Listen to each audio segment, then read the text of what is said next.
Montréal, 26 mai 2019.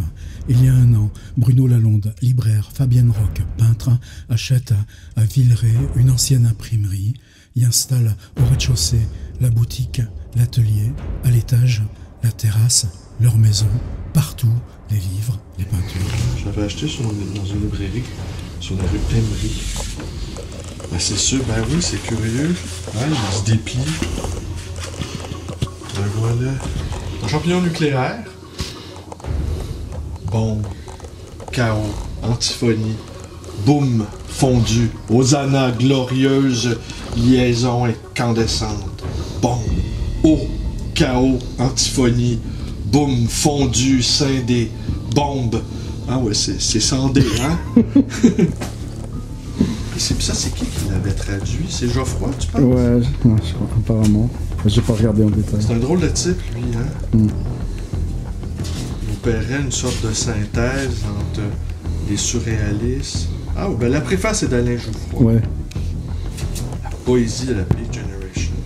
En 65, quand même. Donc, c'est les premiers, sans doute.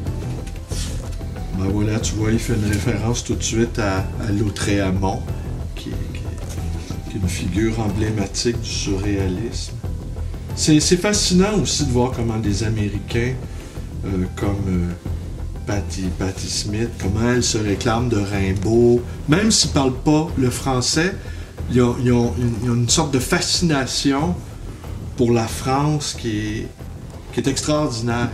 C'est pour ça, hier aussi, sur le truc de Lovecraft, il était très, très européanophile, on pourrait dire. Il rêvait de l'Europe, quoi. C'est peut-être de ça aussi, sa quête de l'architecture, En tout cas, sa fascination pour Québec, ça, c'était ça. Est-ce que dans un petit coin d'Europe...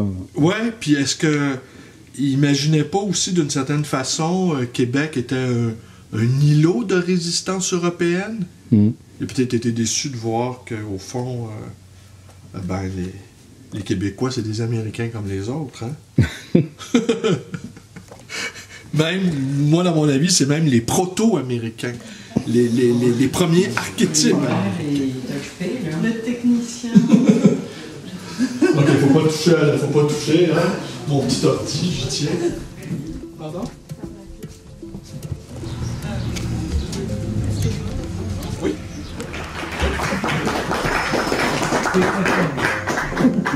Quelle entrée, remarquable. Alors bonsoir, bienvenue à l'Atelier Librairie, le livre voyageur, animé par Fabienne Roch et moi-même, Bruno Lalonde. Ce soir, on reçoit François Bon, qui va nous entretenir de Lovecraft. Et sans plus tarder, on commence comme ça, François.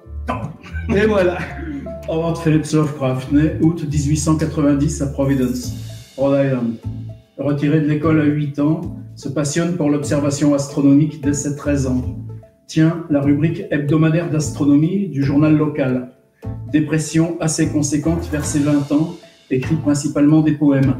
S'implique progressivement dans l'Association nationale de journalisme amateur, se rend pour cela à Boston une fois par semaine, passe progressivement de la vulgarisation scientifique aux polémiques philosophiques, puis à la critique littéraire. Première vague de fiction vers 1917, des germes qui reviendront tout au long de son œuvre.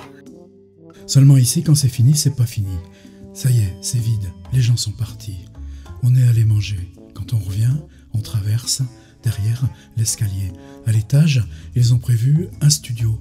Un studio, ils disent, tu vois, les artistes, les écrivains, les gens qui ont simplement besoin de venir s'isoler, travailler, mais bien, avec des livres.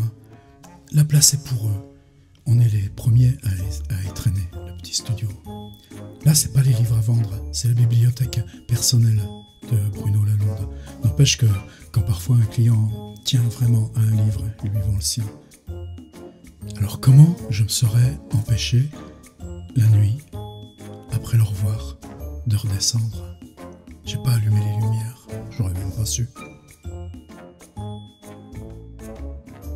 Il y a la rue dehors, la rue qui vit, et puis les livres. On sait bien que la nuit, les livres, ils vivent. J'ai écouté comment ils se parlent, qu'est-ce qu'ils regardent, qu'est-ce qu'ils attendent. Nous, la mémoire de nos propres livres, on sait bien qu'elle dépend de l'endroit où on les a rangés sur les étagères. Je suis resté longtemps dans la librairie la nuit. C'est la première fois que je marchais dans une librairie la nuit.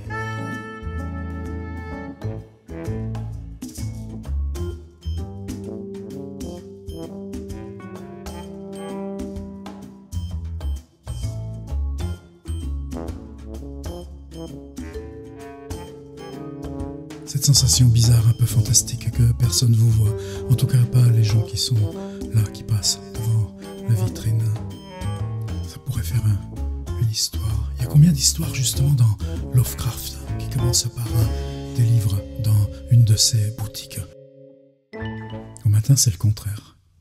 Vous descendez, il y a le jour. Évidemment, c'est plus froid.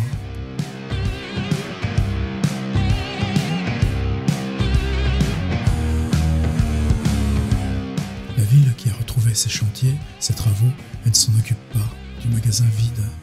Peut-être c'est ce moment-là qui dorment les livres une fois le jour revenu. Et là, moi, évidemment, je fouille. C'est où les raretés? C'est où les petits trucs inattendus? On a ramené 3-4 pleins kilos. Le problème, vous savez quoi? C'était juste de forcer Bruno Lalonde à ce qu'on les paye leur juste prix.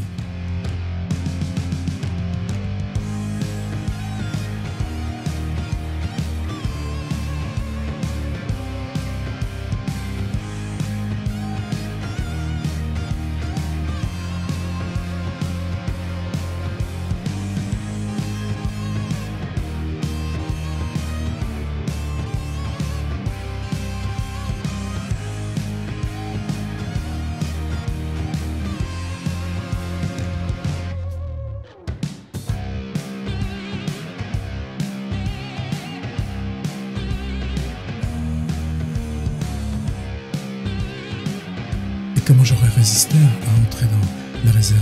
J'avais pas la permission, mais il est pas du genre à m'en vouloir.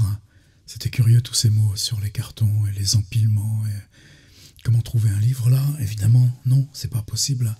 Bruno dit que quand il rachète comme ça des ventes en gros, évidemment tout ne va pas dans le magasin. Il estime environ à 10 000 le nombre de livres qu'annuellement il donne à l'hôpital, le CHUM. Il passe une fois tous les 2 mois les chercher. Et pourquoi la mandoline? Dit Bruno. Pourquoi la mandoline? Peut-être c'est le moment de dire que ce qui était juste bizarre dans la salle de lecture, c'est que c'est normalement l'atelier de Fabienne Rock. C'est pile à l'endroit où elle se met devant son chevalet, que moi j'étais pour lire avec les tableaux tout autour. On en a décroché un juste derrière moi. Là, on avait la sensation que c'était pas tout à fait juste dans l'espace partagé. Atelier, galerie, il n'y a que le mot voyageur qui est en commun. Vous savez, la spécialité de Bruno, c'est de s'asseoir dans sa librairie. Des fois, il y a des clients, des fois, il n'y en a pas. Des fois, il n'y en a pas, et puis un client arrive et il laisse tourner la vidéo avec la chaise vide. Et quasiment tous les jours, il parle d'un livre, il parle de ce qui le mène à faire ça, ce qu'il cherche. En fait, je vais commencer tout ça. Ce que je voulais faire, c'était de mettre en lumière le travail d'un libraire. C'est quoi un libraire d'occasion et d'ancien? Comment ça vit, comment ça pense, comment ça s'organise. Au-delà de la persona du libraire, tu vois. Et puis un fou de livres. Et puis un fou de bibliothèque. Alors, j'ai mis en scène ma propre folie, quoi. Mon propre délire.